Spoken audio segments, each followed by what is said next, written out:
Today is Tuesday, April 4th. We have updates about the largest city in the U.S. bracing for an unprecedented chapter in American history. Former President Trump is turning himself in to face criminal charges.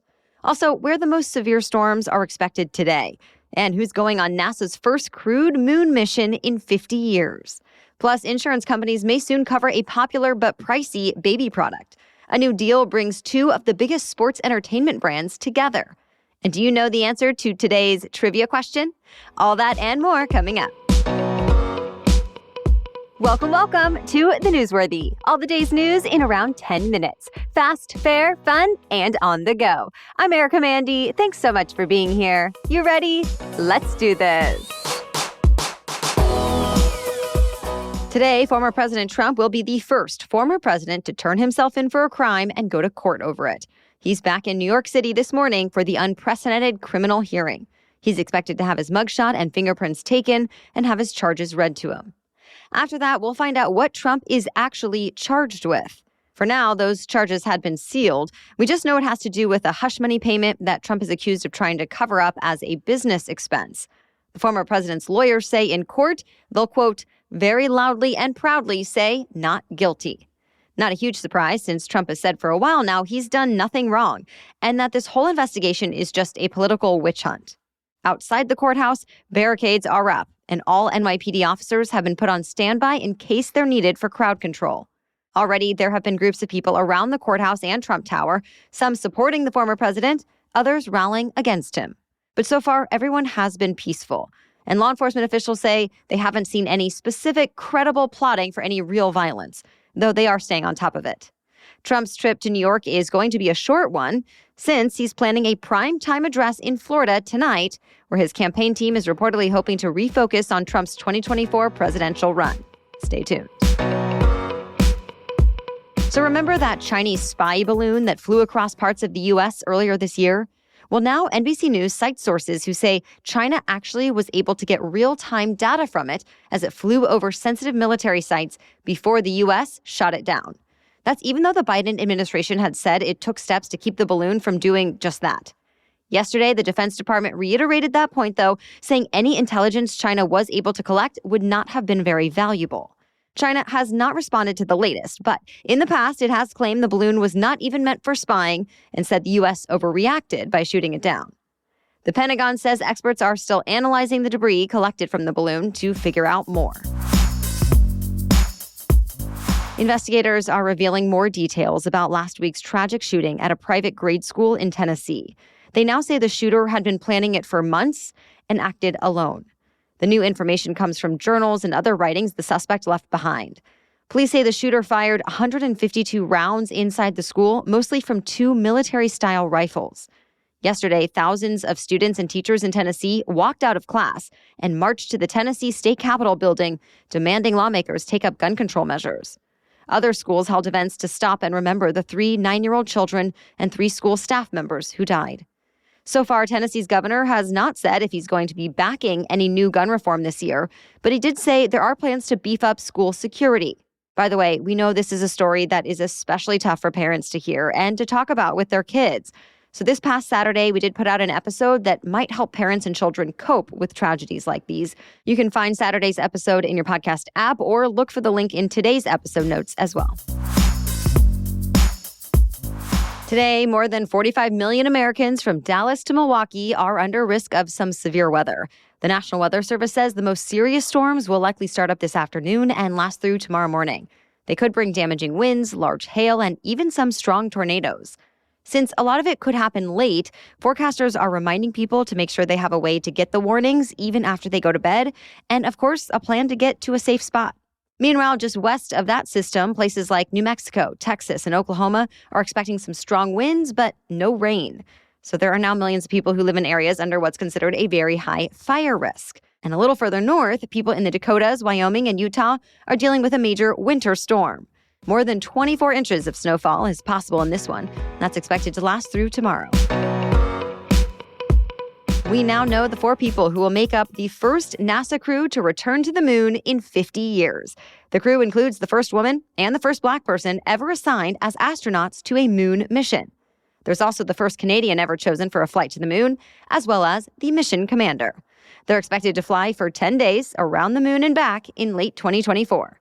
Then later this decade, NASA is hoping for an actual landing on the moon's south pole for the first time. The last time NASA astronauts were on the moon at all, it was the Apollo program that wrapped up in the 1970s. This time, it's called the Artemis mission. NASA hopes it will be longer-lived, that Americans will be able to set up a major presence on the moon and a small space station in orbit. A quick note that back in 2020, I interviewed one of the astronauts now assigned to this mission, Christina Cook, and I asked her about possibilities like this. Here's what she told us back then. Of course, anyone in our astronaut corps would be honored to fly on any mission, and especially one where we're going back to the moon. Through the Artemis mission, we're really looking forward to, having the first woman walk on the moon in the coming years, and then eventually using those technologies to go even deeper into space and to explore Mars. To be clear, Cook is now flying to the moon and back, but she hasn't been chosen to actually walk on the moon, at least not yet. More news is still coming up, but first, let's take a quick break for our sponsor. Hiring is one of the most important things we can do as business owners, and finding the right tools to help out can go a long way. So don't spend hours on multiple job sites looking for candidates with the right skills when you can do it all with Indeed. Find top talent fast with Indeed's suite of powerful hiring tools like Indeed Instant Match, assessments, and virtual interviews. If you hate waiting, Indeed's U.S. data shows over 80% of Indeed employers find quality candidates whose resume on Indeed matches their job description the moment they sponsor a job. I know when I've had to hire, it feels like I needed to move fast and not waste any time. Well, turns out finding great talent does not have to be a second job. You can reclaim your time and find top talent fast with Indeed. And now with Indeed, you only pay for quality applications that meet your criteria. Visit Indeed.com/newsworthy to start hiring now. Just go to Indeed.com/newsworthy. Indeed.com/newsworthy. Terms and conditions apply. Cost per application pricing not available for everyone. Need to hire? You need Indeed. It's something that doesn't come up in a lot of health classes, but has become a growing issue around the world. About 1 in 6 people will deal with infertility at some stage in their lives. That's according to the first new estimates from the World Health Organization in a decade. The WHO defines infertility as not being able to conceive a pregnancy after at least a year of regularly trying. The WHO says there needs to be more research to understand the full scope of the problem, but it's already put out a call to action. The organization says access to fertility treatments is scarce because of high costs, social stigma, and limited availability. Here in the U.S., a single round of IVF typically costs $15,000 to $20,000. So the WHO recommends countries offer universal health coverage of fertility treatments. It's also calling for more fertility discussion in sex ed programs. It's planning to release more guidelines on preventing, diagnosing, and treating infertility over the next year. A popular smart bassinet for babies has gotten the thumbs up from the FDA. And with that, parents may soon be able to get it covered by health insurance. We're talking about the Snoo. It's not cheap. The baby bassinet costs about $1,700. It's probably best known for helping babies and parents get better sleep by rocking the baby and playing white noise throughout the night. But more importantly, the FDA says the Snoo is now the only product that's proven it can safely keep babies on their backs. The American Academy of Pediatrics recommends kids sleep that way for the first year to prevent sudden infant death syndrome. So now the FDA has signed off on the Snoo. The company behind it, called Happiest Baby, says it's in talks with insurance companies now to encourage them to cover the cost. It is worth noting, even though other bassinets are not FDA certified, they are tightly regulated to make sure there aren't any major dangers. So the American Academy of Pediatrics says any bassinet that's been certified from the CPSC is likely a safe option. For the first time in roughly 7 decades, there's a new owner of World Wrestling Entertainment, aka the WWE. It's the same company that owns UFC. It's called Endeavor Group. And now Endeavor plans to merge the two fighting powerhouses. The difference between WWE and UFC is that WWE offers scripted, choreographed wrestling matches, whereas UFC puts on unscripted mixed martial arts fights. WWE brought us stars like Hulk Hogan, Dwayne "The Rock" Johnson, and John Cena, whereas UFC is known for fighters like Conor McGregor and Ronda Rousey. There's also some overlap, though. For example, several UFC fighters have wrestled for WWE, too. At this point, it's not clear exactly how much is going to change with this new merger.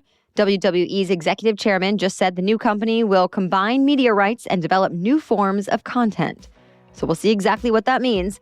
The deal is expected to close in the second half of the year. The UConn Huskies are now college basketball champions. Last night, they topped off what's being called one of the most impressive March Madness runs in history by beating San Diego State. UConn is only the 5th team in the history of this expanded bracket to win all 6 March Madness games by double digits on the way to a championship. The final score of the title game was 76-59. This is the Huskies' 5th national championship since 1999. And even though they were expected to win this last game, they were actually considered underdogs for most of the regular season. UConn entered the year unranked in the preseason AP poll and rose all the way to a national title. The last time that happened, it was also the Huskies when they took home their 3rd championship back in 2011. Now they're back on top. And with that, fans back in Connecticut celebrated throughout the night into the early morning.